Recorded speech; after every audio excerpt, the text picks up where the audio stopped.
موت بھی تو اللہ کی ایک تخلیق ہے، پھر کیا وجہ ہے کہ موت کا راز ہمیں سمجھ نہیں آتا؟ یہ ٹھیک ہے کہ موت آتی ہے تو سب مر جاتے ہیں، موت کا سب سے خطرناک منظر کیا ہوگا جب سب کی جان نکالنے والا اسرائیل علیہ السلام اکیلا رہ جائے گا، تو پھر وہ اپنی جان نکالے گا۔ یہ اس کے لیے بڑا مشکل وقت ہوگا۔ That will be very tough time۔ اور پھر کیا ہوگا؟ موت ہمیشہ کے لیے مر جائے گی، پھر کوئی موت نہیں ہوگی، اور پھر سب کو زندہ کر دیا جائے گا۔ یہاں تو مرنے کے بعد آدمی کو رخصت کر دیا جاتا ہے، یہ ایک مختصر وقفہ ہے، اور پھر سب کو جگا دیا جائے گا۔ And then we will wake up. اور جب سب لوگ ایٹرنلی ہمیشہ کے لیے جگا دیے جائیں گے تو موت ہمیشہ کے لیے مر جائے گی۔ And death will forever die. موت مخلوق ہے اور اللہ خالق ہے۔ اللہ تعالیٰ کا فرمان ہے کہ زندگی اور موت کو ہم نے پیدا کیا، یہ دیکھنے کے لیے پیدا کیا ہے کہ اچھا عمل کون کرتا ہے۔ تو زندگی بھی مخلوق ہے اور موت بھی مخلوق ہے۔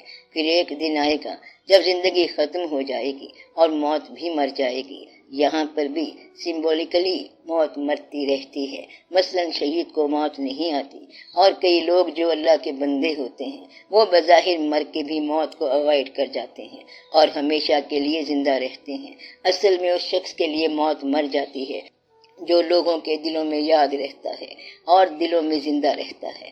بڑے لوگ اس طرح موت سے نجات پا چکے ہیں۔ یہ موت نہیں ہے کہ سانس کا سلسلہ ختم ہو جائے، یہ موت نہیں ہے کہ آنکھیں دیکھنا بند کر دیں، یہ موت نہیں ہے کہ زبان کا ذائقہ ختم ہو جائے یا انسان حرکت نہ کر سکے یا چل پھر نہ سکے۔ اصل موت تو یہ ہے کہ جب یاد کرنے والے یاد کرنا چھوڑ دیں، تو یہ انسان کی موت ہے کہ جب زندہ رہنے والے بھول جائیں، تو جو لوگ ہمیشہ کے لیے لوگوں کے دلوں میں یاد بن کے رہتے ہیں وہ زندہ ہیں۔ یاد رہ جانا ہی زندگی ہے اور بھول جانا موت ہے۔ ایک بار جب کبھی یہ کیفیت آپ پر وارد ہوئی تو آپ کو سمجھ آ جائے گی کہ موت کیا ہے اور زندگی کیا ہے۔ باقی یہ بات یاد رکھنا کہ موت مخلوق کے سامنے مر جاتی ہے اور آخری موت جو ہے وہ موت کی ہوتی ہے۔ تو اس کائنات میں آخری موت جو ہے وہ موت کی ہے، کیونکہ خالق نے ہمیشہ رہنا ہے اور مخلوق نے مر جانا ہے۔ بعض لوگ فطرت اور خدا کو یا قدرت کو ہم مانی سمجھتے ہیں، کیا ان میں کوئی تفریق ہے یا نہیں؟ فطرت ایک لفظ ہے یعنی نیچر۔ فطرت دو قسم کی ہوتی ہے، ایک قسم انسان کے ارد گرد کی فطرت یعنی نیچر آؤٹ سائڈ دا مین، اور دوسری انسان کے اندر کی فطرت یعنی نیچر ان مین ہے۔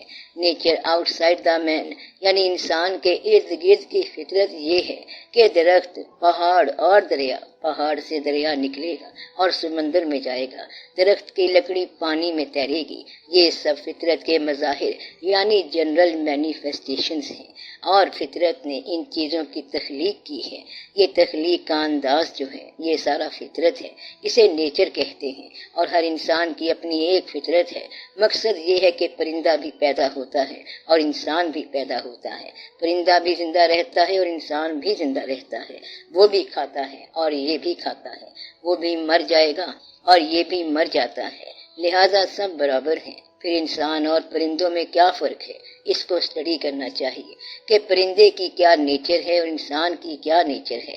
مثلا پرندہ جو ہے وہ رشتہ داری کو نہیں مانتا، وہ آشیانے کو رشتہ مانتا ہے۔ پرندے کی ماں آشیانے کے اندر اس کو اپنا بچہ کہتی ہے، اور جو بچہ آشیانے سے گر پڑے یا اڑ کے علیحدہ ہو جائے اس ماں کو اس کی کوئی پرواہ نہیں۔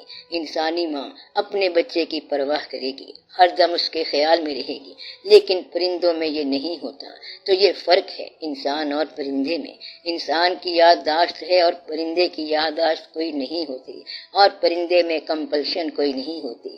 مثلا پرندے کو اگر پانی پینے کی ضرورت محسوس ہوگی تو وہ دوبارہ جا کر اپنی پیاس بجھا لے گا، لیکن اس میں کوئی یادداشت نہیں ہے کہ کل اس نے کیا کیا تھا۔ یادداشت انسانوں میں ہوتی ہے، تو یہ ان دونوں میں فرق ہے۔ تو انسان کو ذاتی طور پر صفات ودیت کی گئی ہیں، یعنی انسان کی اپنی صفات ہیں، اور باہر کی ساری دنیا میں تخلیق کا اور انداز کا جو جلوہ ہے وہ سارا فطرت کا ہی ہے۔ تو انسان کی اندر کی صفت کو بھی فطرت کہتے ہیں اور اس کے گرد کی کائنات کو بھی فطرت کہتے ہیں۔ تو پتہ یہ چلا کہ فطرت کے دونوں معنی ہیں، لفظ ایک ہی ہے، مگر ایک فطرت نیچر آف مین ہے اور دوسری فطرت نیچر آؤٹ سائڈ دا مین ہے۔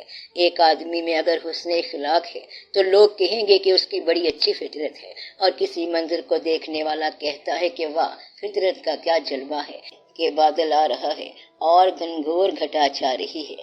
یہ دونوں قسمیں فطرت ہیں اور ان دونوں کو بنانے والا اللہ تعالیٰ ہے، ان کا خالق اللہ ہے اور ان کا فاطر اللہ ہے۔ فطرت کے خالق کو فاطر کہتے ہیں، یعنی فطرت کو پیدا کرنے والا، دریا کو بنانے والا اور اس زندگی کو موت دینے والا۔ تو ہمارے عقیدے کے مطابق اللہ تعالیٰ فاطر ہے جو فطرت کو پیدا کرنے والا ہے، یعنی فاطر السماوات والارض۔ تو فاطر وہ ہے جو فطرت کو پیدا کرنے والا ہے، انسان کی فطرت کو بھی پیدا کرنے والا ہے اور انسان کے باہر کی فطرت کو بھی پیدا کرنے والا ہے۔ تو یہ فرق ہے فطرت میں اور اللہ تعالیٰ میں۔ فطرت مخلوق ہے اور اللہ تعالیٰ اس کا خالق، یعنی فطرت کو پیدا کرنے والا۔ عرض یہ ہے کہ اگر ایک آدمی جو معاشرے میں جی رہا ہے وہ دیکھتا ہے کہ مجھ میں تعلیم ہے، سوچ ہے، میں تجزیہ کر سکتا ہوں، میری کہی ہوئی بات دوسروں سے بہتر ہے، وہ اس وہم میں مبتلا ہو جاتا ہے کہ میرے ذمے اس معاشرے کی طرف سے ایک قرض ہے، میں نے اس میں ایک اچھائی کی خاطر تبدیلی کرنی ہے۔ تو ایسے شخص کو کیا کرنا چاہیے؟ نہیں، یہ غلط ہے، ہم اس کو مانتے ہی نہیں۔ اچھائی کی خاطر تبدیلی کرنے والا ہمیشہ اچھائی کے مواقع تلاش کرتا رہتا ہے۔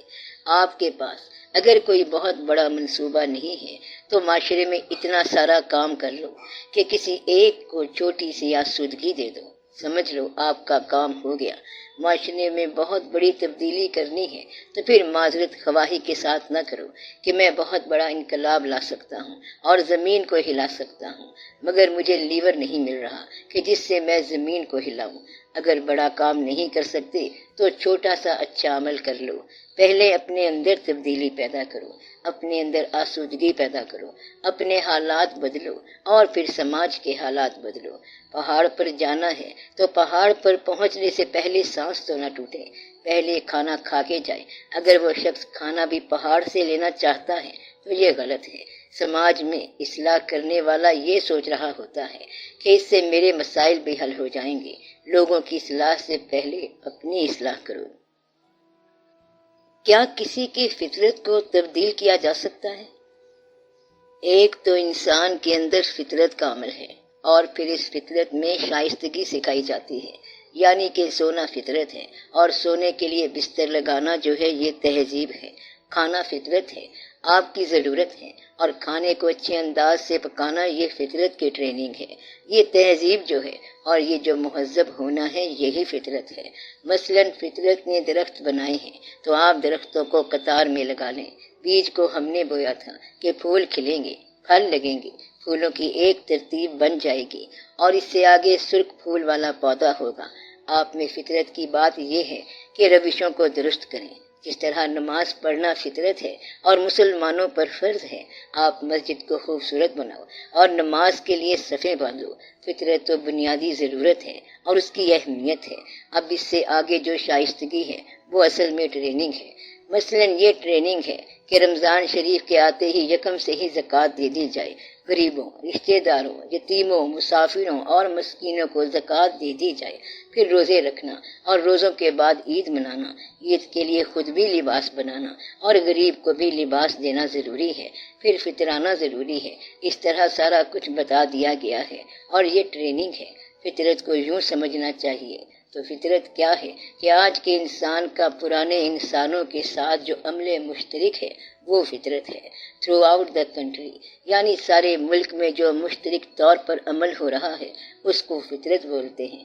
ہر چیز فطرت کے مطابق عمل کرے گی، اس کے علاوہ چارہ کوئی نہیں ہے۔ مثلا شیر گھاس نہیں کھائے گا بلکہ گوشت کھائے گا، اگر اس کے دانت گر جائیں گے تو شیر مر جائے گا۔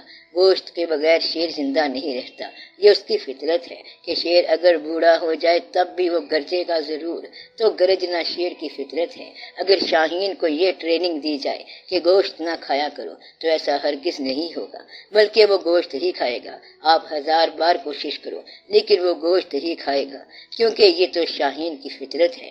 تو فطرت تبدیل نہیں ہوتی، بلکہ اس کے دائرے کے اندر اسے ٹریننگ یا کوشش سے نکھارا جا سکتا ہے۔